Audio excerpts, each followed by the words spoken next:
दूल्हे की प्रतीक्षा करती 10 कुंवारियों का दृष्टांत। तब स्वर्ग का राज्य उन 10 कुंवारियों के समान होगा जो अपनी मशालें लेकर दूल्हे से भेंट करने को निकली। उनमें 5 मूर्ख और 5 समझदार थे। मूर्खों ने अपनी मशालें तो ली, परंतु अपने साथ तेल नहीं लिया। परंतु समझदारों ने अपनी मशालों के साथ अपनी कुप्पियों में तेल भी भर लिया। जब दूल्हे के आने में देर हुई तो वे सब ऊँघने लगे और सो गए। आधी रात को धूम मची कि देखो दूल्हा आ रहा है, उसे भेंट करने के लिए चलो। तब वे सब कुंवारियां उठकर अपनी मशालें ठीक करने लगी। और मूर्खों ने समझदारों से कहा, अपने तेल में से कुछ हमें भी दो, क्योंकि हमारी मशालें बुझ रही है। परंतु समझदारों ने उत्तर दिया कि कहीं हमारे और तुम्हारे लिए पूरा ना हो। भला तो यह है कि तुम बेचने वालों के पास जाकर अपने लिए मोल ले लो। जब वे मोल लेने को जा रही थी तो दूल्हा आ पहुंचा, और जो तैयार थी वे उसके साथ विवाह के घर में चली गई और द्वार बंद किया गया। इसके बाद वे दूसरी कुंवारियां भी आकर कहने लगी, हे स्वामी, हमारे लिए द्वार खोल दे। उसने उत्तर दिया कि मैं तुमसे सच कहता हूँ, मैं तुम्हें नहीं जानता। इसलिए जागते रहो, क्योंकि तुम ना उस दिन को जानते हो ना उस समय को। खोई हुई भेड़ का दृष्टांत। तब उसने उनसे यह दृष्टांत कहा, तुम में से कौन है जिसकी 100 भेड़ें हों और उनमें से एक खो जाए तो 99 को मैदान में छोड़कर उस खोई हुई को जब तक मिल न जाए खोजता न रहे। और जब मिल जाती है तब वह बड़े आनंद से उसे कंधे पर उठा लेता है और घर में आकर मित्रों और पड़ोसियों को इकट्ठे करके कहता है, मेरे साथ आनंद करो, क्योंकि मेरी खोई हुई भेड़ मिल गई है।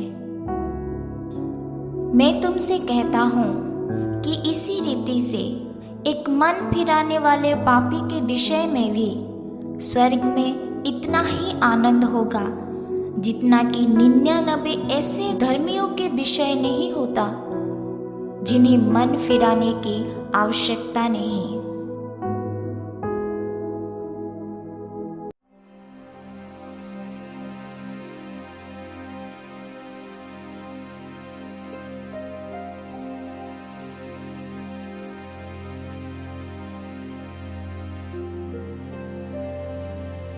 नीति वचन 1 अध्याय।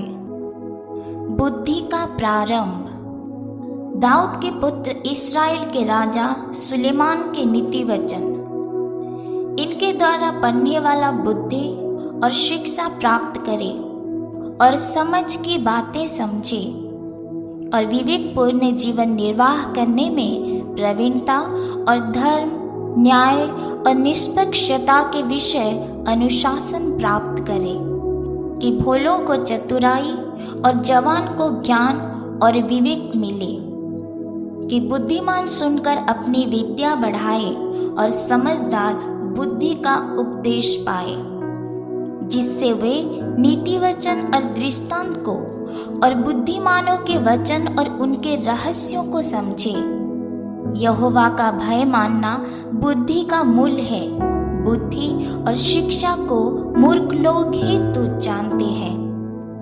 हे मेरे पुत्र, अपने पिता की शिक्षा पर कान लगा और अपनी माता की शिक्षा को न तज, क्योंकि वे मानो तेरे सिर के लिए शोभायमान मुकुट और तेरे गले के लिए माला होगी। हे मेरे पुत्र, यदि पापी लोग तुझे फुसलाए तो उनकी बात न मानना, यदि वे कहें हमारे संग चल कि हम हत्या करने के लिए घात लगाए, हम निर्दोषों पर वार करें, हम उन्हें जीवित निगल जाए जैसे अधोलोक स्वस्थ लोगों को निगल जाता है, और उन्हें कब्र में पड़े मृतकों के समान बना दे। हमको सब प्रकार के अनमोल पदार्थ मिलेंगे, हम अपने घरों को लूट से भर लेंगे। तो हमारा सहभागी हो जा, हम सभी का एक ही बटुआ हो। तो हे मेरे पुत्र, तो उनके संग मार्ग में न चलना, वरन उनके डगर में पांव भी न रखना, क्योंकि वे बुराई ही करने को दौड़ते हैं और हत्या करने को पूर्ति करते हैं। क्योंकि पक्षी के देखते हुए जाल फैलाना व्यर्थ होता है, और ये लोग तो अपनी ही हत्या करने के लिए घात लगाते हैं और अपने ही प्राणों की घात की ताक में रहते हैं। सब लालचियों की चाल ऐसी ही होती है, उनका प्राण लालच ही के कारण नाश हो जाता है। बुद्धि सड़क में ऊंचे स्वर से बोलती है और चौकों में प्रचार करती है। वह बाजारों की भीड़ में पुकारती है, वह नगर के फाटकों के प्रवेश पर खड़ी होकर यह बोलती है, हे अज्ञानियों, तुम कब तक अज्ञानता से प्रीति रखोगे? और हे ठट्ठा करने वालों, तुम कब तक ठट्ठा करने से प्रसन्न रहोगे? हे मूर्खों, तुम कब तक ज्ञान से बैर रखोगे? तुम मेरी डांट सुनकर मन फिराओ। सुनो, मैं अपनी आत्मा तुम्हारे लिए उंडेल दूंगी, मैं तुमको अपने वचन बताऊंगी। मैंने तो पुकारा, परंतु तुमने इनकार किया, और मैंने हाथ फैलाया, परंतु किसी ने ध्यान न दिया। वरन तुमने मेरी सारी सम्मति को अनसुना किया और मेरी ताड़ना का मूल्य न जाना। इसलिए मैं भी तुम्हारी विपत्ति के समय हंसूंगी, और जब तुम पर भय आ पड़ेगा तब मैं ठट्ठा करूंगी। वरन आंधी के समान तुम पर भय आ पड़ेगा और विपत्ति बवंडर के समान आ पड़ेगी, और तुम संकट और सकेती में फंसोगे। तब मैं ठट्ठा करूंगी। उस समय वे मुझे पुकारेंगे और मैं ना सुनूंगी। वे मुझे यत्न से तो ढूंढेंगे, परंतु ना पाएंगे, क्योंकि उन्होंने ज्ञान से बैर किया और यहोवा का भय मानना उनको ना भाया। उन्होंने मेरी सम्मति ना चाही, वरन मेरी सब ताड़नाओं को तुच्छ जाना। इसलिए वे अपनी करनी का फल आप भोगेंगे और अपनी युक्तियों के फल से अघा जाएंगे। क्योंकि अज्ञानियों का भटक जाना उनके घात किए जाने का कारण होगा, और निश्चिंत रहने के कारण मूर्ख लोग नाश होंगे। परंतु जो मेरी सुनेगा वह निडर बसा रहेगा और विपत्ति से निश्चिंत होकर सुख से रहेगा। भजन संहिता पहला अध्याय। परमेश्वर की व्यवस्था में सच्चा सुख। क्या ही धन्य है वह मनुष्य जो दुष्टों की योजना पर नहीं चलता और न पापियों के मार्ग में खड़ा होता और न ठट्ठा करने वालों की मंडली में बैठता है, परंतु वह तो यहोवा की व्यवस्था से प्रसन्न रहता और उसकी व्यवस्था पर रात दिन ध्यान करता रहता है। वह उस वृक्ष के समान है जो बहती पानी की धाराओं के किनारे लगाया गया है और अपनी ऋतु में फलता है, और जिसके पत्ते कभी मुरझाते नहीं, और जो कुछ वह पुरुष करे वह सफल होता है। दुष्ट लोग ऐसे नहीं होते, वे उस भूसी के समान होते हैं जो पवन से उड़ाई जाती है। इस कारण दुष्ट लोग अदालत में स्थिर न रह सकेंगे और न पापी धार्मियों की मंडली में ठहरेंगे, क्योंकि यहोवा धार्मियों का मार्ग जानता है, परंतु दुष्टों का मार्ग नाश हो जाएगा। भजन संहिता 2 अध्याय।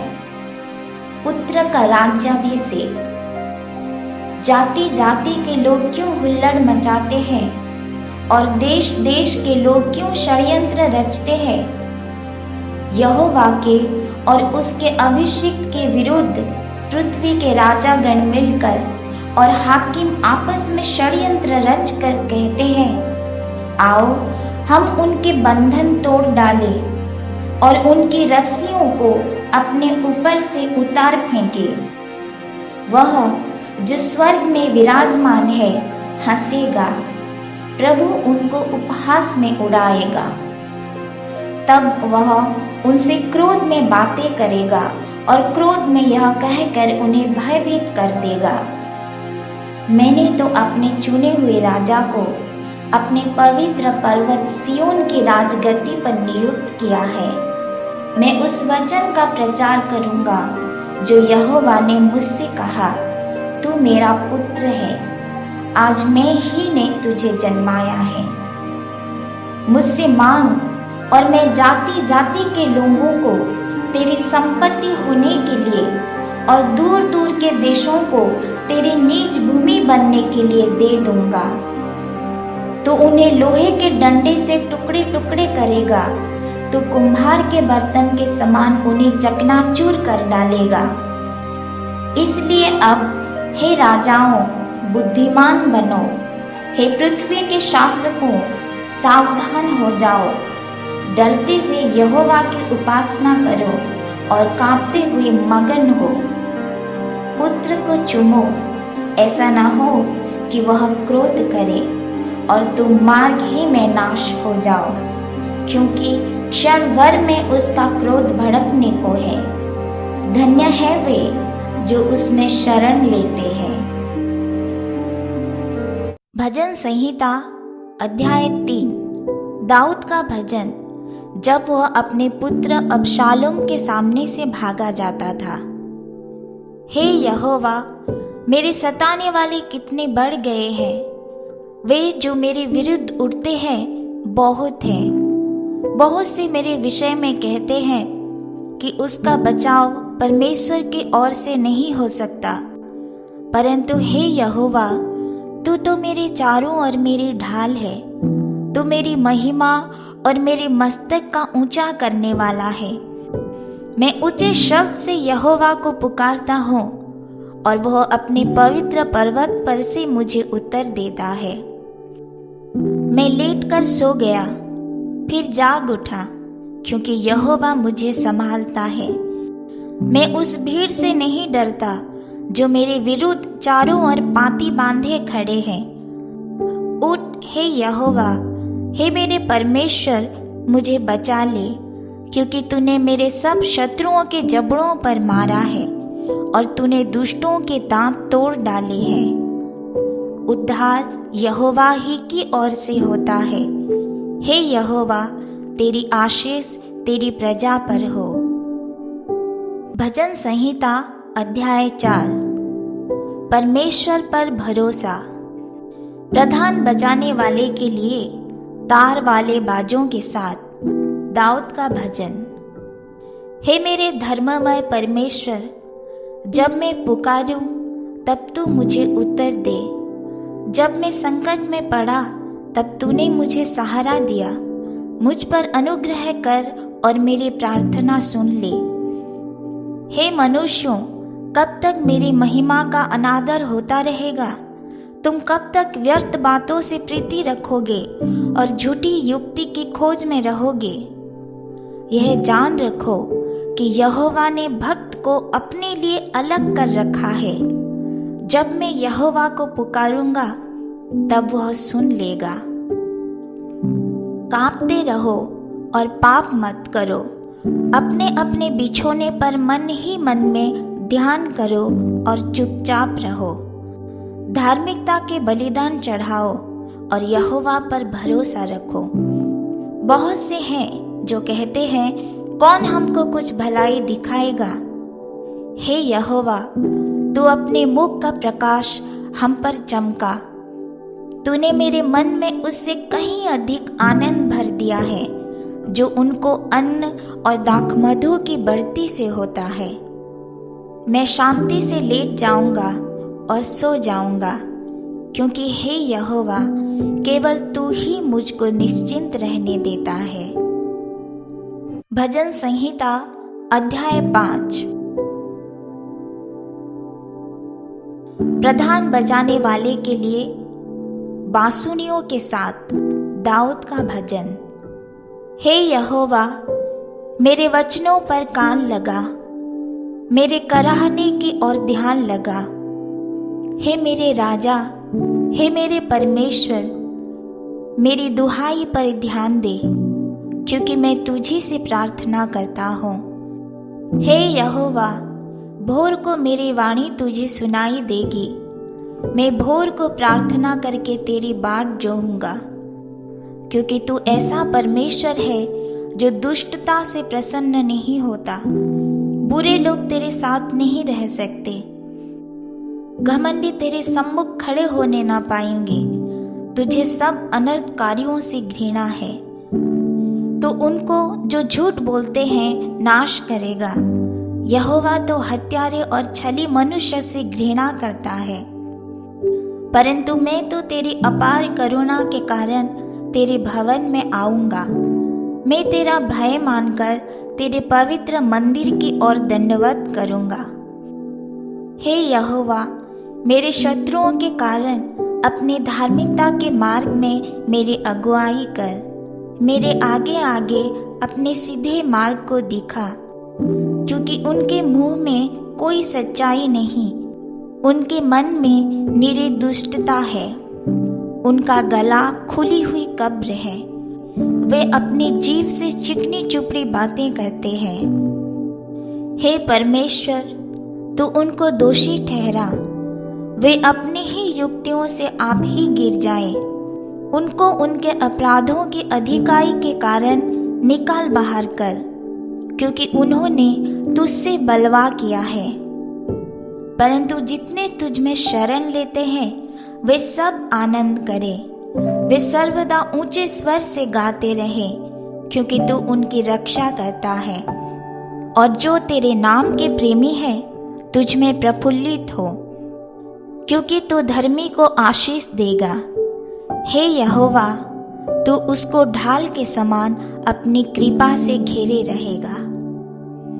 परमेश्वर अपने लोगों का चरवाहा। दाऊद का वचन। यहोवा मेरा चरवाहा है, मुझे कुछ घटी ना होगी। वह मुझे हरी हरी चराइयों में बैठाता है। वह मुझे सुखदाई जल के झरने के पास ले चलता है। वह मेरे जी में जी ले आता है।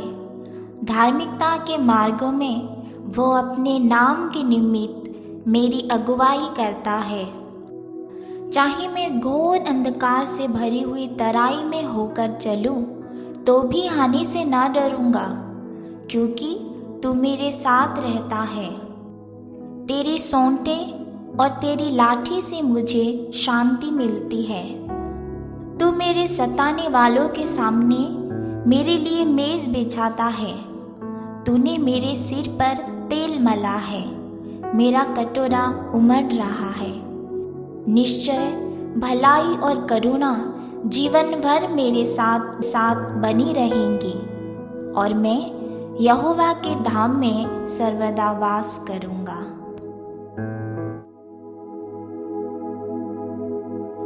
परमेश्वर हमारा रक्षक, जो परम प्रधान के छाए हुए स्थान में बैठा रहे, वो सर्वशक्तिमान की छाया में ठिकाना पाएगा।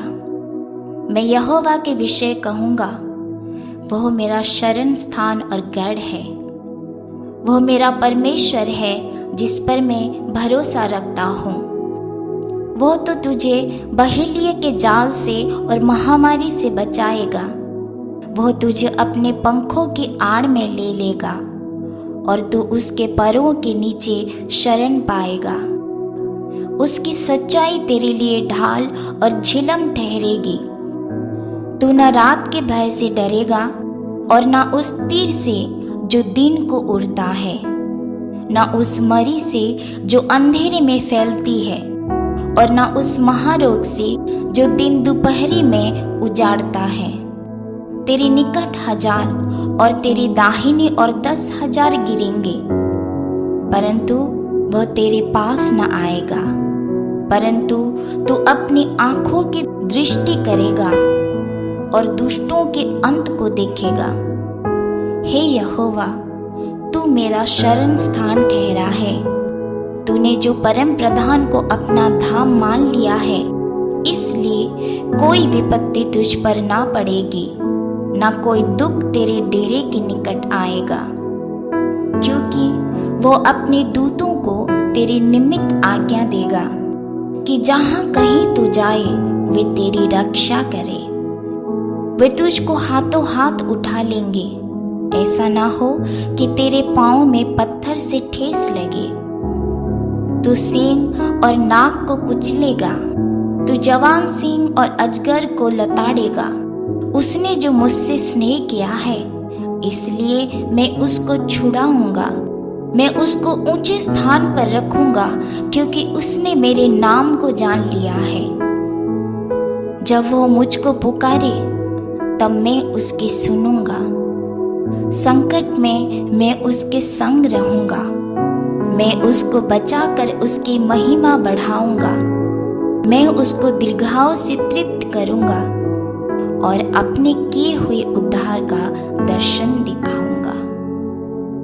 नीति वचन अध्याय 3। युवाओं के लिए मार्गदर्शन। हे मेरे पुत्र, मेरी शिक्षा को न भूलना, अपने हृदय में मेरी आज्ञाओं को रखे रहना, क्योंकि ऐसा करने से तेरी आयु बढ़ेगी और तू अधिक कुशल से रहेगा। कृपा और सच्चाई तुझसे अलग न होने पाए, वरन उनको अपने गले का हार बनाना और अपने हृदय रूपी पट्टिया पर लिखना। तब तू परमेश्वर और मनुष्य दोनों का अनुग्रह पाएगा। तू अति प्रतिष्ठित होगा। तू अपनी समझ का सहारा ना लेना, वरन संपूर्ण मन से यहोवा पर भरोसा रखना। उसी को स्मरण करके सब काम करना, तब वह तेरे लिए सीधा मार्ग निकालेगा। अपनी दृष्टि में बुद्धिमान ना होना, यहोवा का भय मानना और बुराई से अलग रहना। ऐसा करने से तेरा शरीर भला चंगा और तेरी हड्डियां पुष्ट रहेंगी। अपनी संपत्ति के द्वारा और अपनी भूमि की सारी पहली उपज देकर यहोवा की प्रतिष्ठा करना। इस प्रकार तेरे खत्ते भरे और पूरे रहेंगे और तेरे रसकुंडों से नया दाखमधु उमड़ता रहेगा। हे मेरे पुत्र, यहोवा की शिक्षा से मुंह न मोड़ना, और जब वो तुझे डांटे तब तू बुरा न मानना। जैसे पिता अपने प्रिय पुत्र को डांटता है, वैसे ही यहोवा जिससे प्रेम रखता है उसको डांटता है। क्या ही धन्य है वह मनुष्य जो बुद्धि पाए, और वह मनुष्य जो समझ प्राप्त करे। जो उपलब्धि बुद्धि से प्राप्त होती है, वह चांदी की प्राप्ति से बड़ी और उसका लाभ शुद्ध सोने के लाभ से भी उत्तम है। वह बहुमूल्य रत्नों से अधिक मूल्यवान है, और जितनी वस्तुओं की तू लालसा करता है, उनमें से कोई भी उसके तुल्य न ठहरेगी। उसके दाहिने हाथ में दीर्घायु और उसके बाएं हाथ में धन और महिमा है। उसके मार्ग आनंददायक है और उसके सब मार्ग कुशल के हैं। जो बुद्धि को ग्रहण कर लेते हैं, उनके लिए वह जीवन का वृक्ष बनती है, और जो उसको पकड़े रहते हैं वह धन्य है। यहोवा ने पृथ्वी की नींव बुद्धि ही से डाली और स्वर्ग को समझ ही के द्वारा स्थिर किया। उसी के ज्ञान के द्वारा गहरे सागर फूट निकले और आकाश मंडल से ओस टपकती है। हे मेरे पुत्र, ये बातें तेरी दृष्टि की ओट न होने पाए। तू खरी बुद्धि और विवेक की रक्षा कर, तब इनसे तुझे जीवन मिलेगा और ये तेरे गले का हार बनेंगे। तब तू अपने मार्ग पर निडर चलेगा और तेरे पाँव में ठेस न लगेगी। जब तू लेटेगा तब भय ना खाएगा, जब तू लेटेगा तब सुख की नींद आएगी। अचानक आने वाले भय से ना डरना, और जब दुष्टों पर विपत्ति आ पड़े तब ना घबराना, क्योंकि यहोवा तुझे सहारा दिया करेगा और तेरे पाँव को फंदे में फंसने ना देगा। जो भलाई के योग्य है उनका भला अवश्य करना, यदि ऐसा करना तेरी शक्ति में है। यदि तेरे पास देने को कुछ हो तो अपने पड़ोसी से न कहना कि जा कल फिर आना, कल मैं तुझे दूंगा। जब तेरा पड़ोसी तेरे पास निश्चिंत रहता है तब उसके विरुद्ध बुरी युक्ति न बांधना। जिस मनुष्य ने तुझसे बुरा व्यवहार ना किया हो उससे अकारण मुकदमा खड़ा न करना। उपद्रवी पुरुष के विषय में डाह न करना, न उसकी सी चाल चलना, क्योंकि यहोवा कुटिल मनुष्य से घृणा करता है, परंतु वह अपना भेद सीधे लोगों पर प्रकट करता है। दुष्ट के घर पर यहोवा का श्राप और धर्मियों के वासस्थान पर उसकी आशीष होती है। ठट्ठा करने वालों का वह निश्चय ठट्ठा करता है, परंतु दीनों पर अनुग्रह करता है। बुद्धिमान महिमा को पाएंगे, परंतु मूर्खों की बढ़ती अपमान ही की होगी। नीति वचन अध्याय 4। बुद्धि के लाभ। हे मेरे पुत्रों, पिता की शिक्षा सुनो और समझ प्राप्त करने में मन लगाओ, क्योंकि मैंने तुमको उत्तम शिक्षा दी है। मेरी शिक्षा को न छोड़ो। देखो, मैं भी अपने पिता का पुत्र था और माता का इकलौता दुलारा था, और मेरा पिता मुझे यह कहकर सिखाता था, तेरा मन मेरे वचन पर लगा रहे, तू मेरी आज्ञाओं का पालन कर, तब जीवित रहेगा। बुद्धि को प्राप्त कर, समझ को भी प्राप्त कर, उनको भूल न जाना, न मेरी बातों को छोड़ना। बुद्धि को न छोड़ और वह तेरी रक्षा करेगी। उससे प्रीति रख और वह तेरा पहरा देगी। बुद्धि श्रेष्ठ है, इसलिए उसकी प्राप्ति के लिए यत्न कर। अपना सब कुछ खर्च कर दे ताकि समझ को प्राप्त कर सके। उसकी बड़ाई कर, वह तुझको बढ़ाएगी। जब तू उससे लिपट जाए तब वह तेरी महिमा करेगी। वह तेरे सिर पर शोभायमान आभूषण बांधेगी और तुझे सुंदर मुकुट देगी। हे मेरे पुत्र, मेरी बातें सुनकर ग्रहण कर, तब तू बहुत वर्ष तक जीवित रहेगा। मैंने तुझे बुद्धि का मार्ग बताया है और सिधाई के पथ पर चलाया है, जिसमें चलने पर तुझे रोक टोक न होगी, और चाहे तू दौड़े तो भी ठोकर न खाएगा। शिक्षा को पकड़े रह, उसे छोड़ न दे। उसकी रक्षा कर, क्योंकि वही तेरा जीवन है। दुष्टों की डगर में पाँव न रखना और न बुरे लोगों के मार्ग पर चलना। उसे छोड़ दे, उसके पास से भी न चल, उसके निकट से मुड़कर आगे बढ़ जा। क्योंकि दुष्ट लोग यदि बुराई न करें तो उनको नींद नहीं आती, और जब तक वे किसी को ठोकर ना खिलाएं तब तक उन्हें नींद नहीं मिलती। क्योंकि वे दुष्टता की रोटी खाते और हिंसा का दाख मधु पीते हैं। परंतु धर्मियों की चाल भोर प्रकाश के समान है, जिसकी चमक दोपहर तक बढ़ती जाती है। दुष्टों का मार्ग घोर अंधकारमय है, वे नहीं जानते कि वे किससे ठोकर खाते हैं। हे मेरे पुत्र, मेरे वचन ध्यान धर के सुन और अपना कान मेरी बातों पर लगा। इनको अपनी आंखों से ओझल ना होने दे, वरन अपने मन में धारण कर, क्योंकि जिनको वे प्राप्त होती है वे उनके जीवित रहने का और उनके सारे शरीर के चंगे रहने का कारण होती है। सबसे अधिक अपने मन की रक्षा कर, क्योंकि जीवन का मूल स्रोत वही है। टेढ़ी बात अपने मुंह से मत बोल, और चालबाजी की बातें कहना तुझसे दूर रहे। तेरी आंखें सामने ही की ओर लगी रहे और तेरी पलकें आगे की ओर खुली रहे। अपने पांव रखने के लिए मार्ग को समतल कर, तब तेरे सब मार्ग ठीक रहेंगे। न तो दाहिनी ओर मुड़ना और न बाईं ओर। अपने पांव को बुराई के मार्ग पर चलने से हटा ले।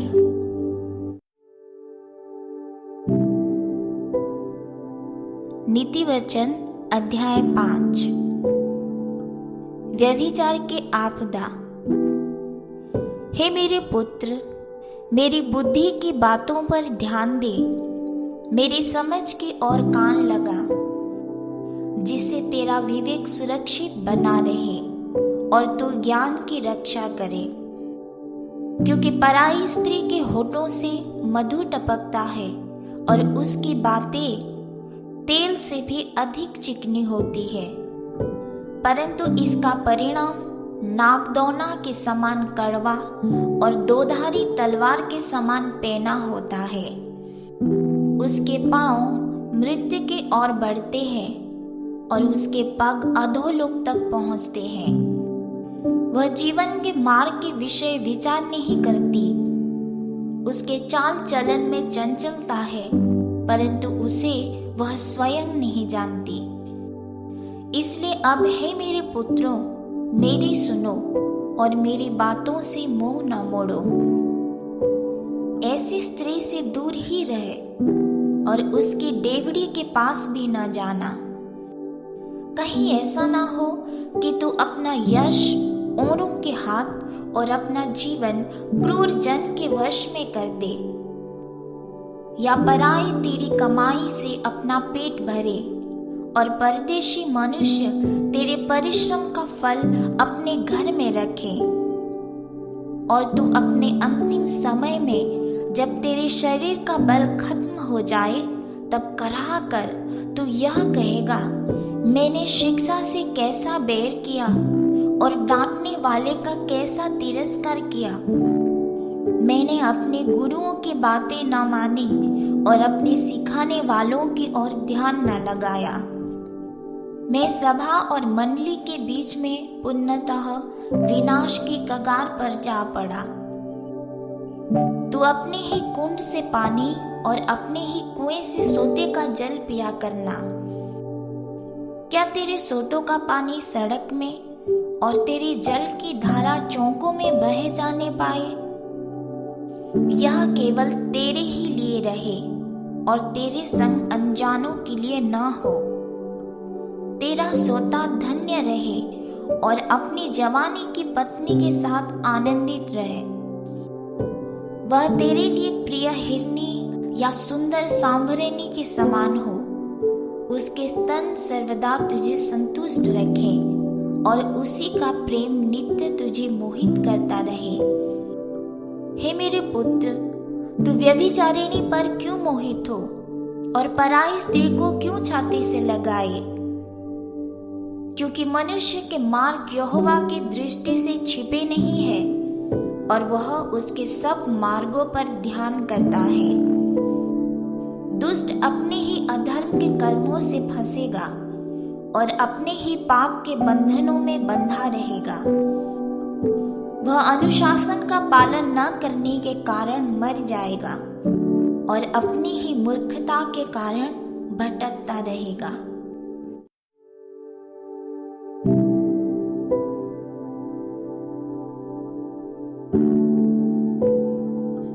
नीति वचन अध्याय 6। अन्य चेतावनियां।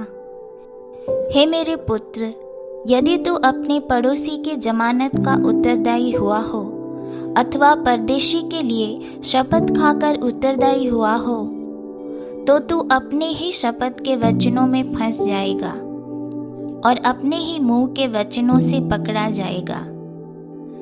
इस स्थिति में हे मेरे पुत्र, एक काम कर और अपने आप को बचा ले, क्योंकि तू अपने पड़ोसी के हाथ में पड़ चुका है। तो जा और अपनी रिहाई के लिए उसको साष्टांग प्रणाम करके उससे विनती कर। तू न तो अपनी आंखों में नींद और न अपनी पलकों में झपकी आने दे, और अपने आप को हिरनी के समान शिकारी के हाथ से और चिड़िया के समान चिड़ीमार के हाथ से छुड़ा। हे आलसी, चींटियों के पास जा, उनके काम पर ध्यान दे और बुद्धिमान हो जा। उनके न तो कोई न्यायी होता है, न प्रधान और न प्रभुता करने वाला, फिर भी वे अपना आहार धूपकाल में संचय करती है और कटनी के समय अपनी भोजन वस्तु बटोरती है। हे आलसी, तू कब तक सोता रहेगा? तेरी नींद कब टूटेगी? थोड़ी सी नींद, एक और झपकी, थोड़ा और छाती पर हाथ रखे लेटे रहना, तब तेरा कंगालपन राह के लुटेरे के समान और तेरी घटी हथियार बंद के समान आ पड़ेगी। ओछे और अनर्थकारी को देखो, वह टेढ़ी टेढ़ी बातें बकता फिरता है। वह नैन से सेन और पांव से इशारा और अपनी अंगुलियों से संकेत करता है। उसके मन में उलटफेर की बातें रहती, वह लगातार बुराई करता है और झगड़ा रगड़ा उत्पन्न करता है। इस कारण उस पर विपत्ति अचानक आ पड़ेगी। वह पल भर में ऐसा नाश हो जाएगा कि बचने का कोई उपाय न रहेगा।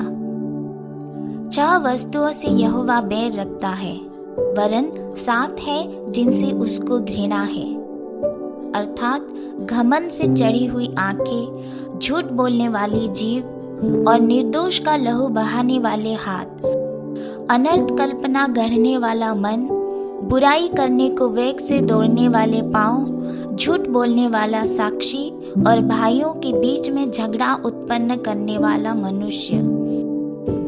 हे मेरे पुत्र, अपने पिता की आज्ञा को मान और अपनी माता की शिक्षा को न तज। उनको अपने हृदय में सदा गांठ बांधे रख और अपने गले का हार बना ले। वह तेरे चलने में तेरे अगुवाई और सोते समय तेरी रक्षा और जागते समय तुझे शिक्षा देगी।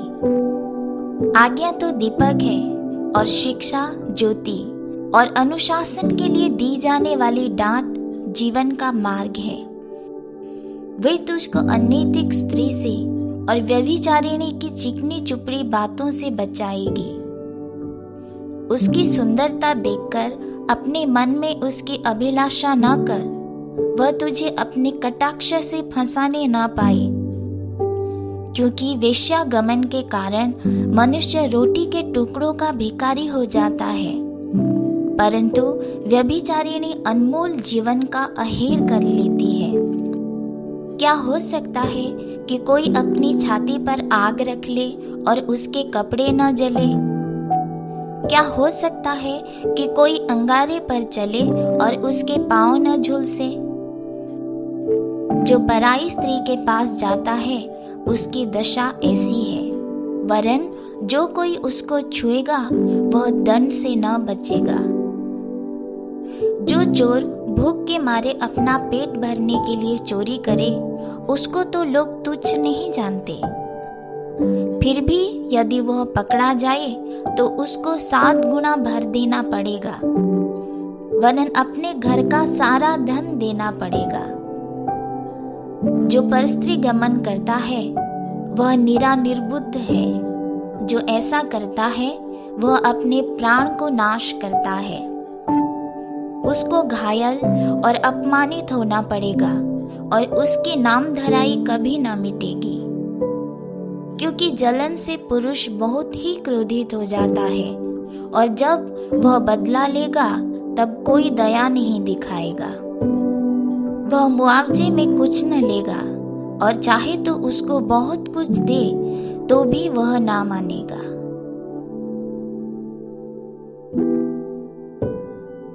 नीति वचन अध्याय 7। हे मेरे पुत्र, मेरी बातों को माना कर और मेरी आज्ञाओं को अपने मन में रख छोड़। मेरी आज्ञाओं को मान, इससे तू जीवित रहेगा, और मेरी शिक्षा को अपनी आँख की पुतली जान। उनको अपनी उंगलियों में बांध और अपने हृदय की पटिया पर लिख ले। बुद्धि से कहे, तू मेरी बहन है, और समझ को अपनी कुटुंबी बना। तब तू पराई स्त्री से बचेगा जो चिकनी चुपड़ी बातें बोलती है। मैंने एक दिन अपने घर की खिड़की से अर्थात अपने झरोखे से झांका। तब मैंने भोले लोगों में से एक निर्बुद्धि जवान को देखा। वह उस स्त्री के घर के कोने के पास की सड़क से गुजर रहा था और उसने उसके घर का मार्ग लिया। उस समय दिन ढल गया और संध्या काल आ गया था, वरन रात का घोर अंधकार छा गया था। और उससे एक स्त्री मिली जिसका भेष वेश्या के समान था और वह बड़ी धूर्त थी। वह शांति रहित और चंचल थी और उसके पैर घर में नहीं टिकते थे। कभी वह सड़क में, कभी चौक में पाई जाती थी और एक एक कोने पर वह बाट जोहती थी। तब उसने उस जवान को पकड़कर चूमा और निर्लज्जता की चेष्टा करके उससे कहा, मैंने आज ही मेलबलि चढ़ाया और अपनी मन्नतें पूरी की। इसी कारण मैं तुझसे भेंट करने को निकली। मैं तेरे दर्शन की खोजी थी और अभी पाया है। मैंने अपने पलंग के बिछोने पर मिस्र के बेलबूटे वाले कपड़े बिछाए हैं। मैंने अपने बिछोने पर गंधरस, अगर और दालचीनी छिड़की है। इसलिए अब चल, हम प्रेम से भोर तक जी बहलाते रहें। हम परस्पर की प्रीति से आनंदित रहें। क्योंकि मेरा पति घर में नहीं है, वह दूर देश को चला गया है। वह चांदी की थैली ले गया है और पूर्णमासी को लौट आएगा। ऐसी ही लुभाने वाली बातें कह कहकर उसने उसको फंसा लिया और अपनी चिकनी चुपड़ी बातों से उसको अपने वश में कर लिया। वह तुरंत उसके पीछे हो लिया, जैसे बैल कसाई खाने को या हिरन फंदे में कदम रखता है। अंत में उस जवान का कलेजा तीर से बेधा जाएगा। वह उस चिड़िया के समान है जो फंदे की ओर वेग से उड़ती है और नहीं जानती कि उससे उसके प्राण जाएंगे। अब हे मेरे पुत्रों, मेरी सुनो और मेरी बातों पर मन लगाओ। तेरा मन ऐसी स्त्री के मार्ग की ओर न फिरे और उसकी डगरों में भूलकर भी ना जाना, क्योंकि बहुत से लोग उसके द्वारा मारे गए हैं। उसके घात किए हुओं की एक बड़ी संख्या होगी। उसका घर अधोलोक का मार्ग है, वह मृत्यु के घर में पहुंच जाता है। प्रभु इस वचन से हम सबको आशीष दे। आमीन।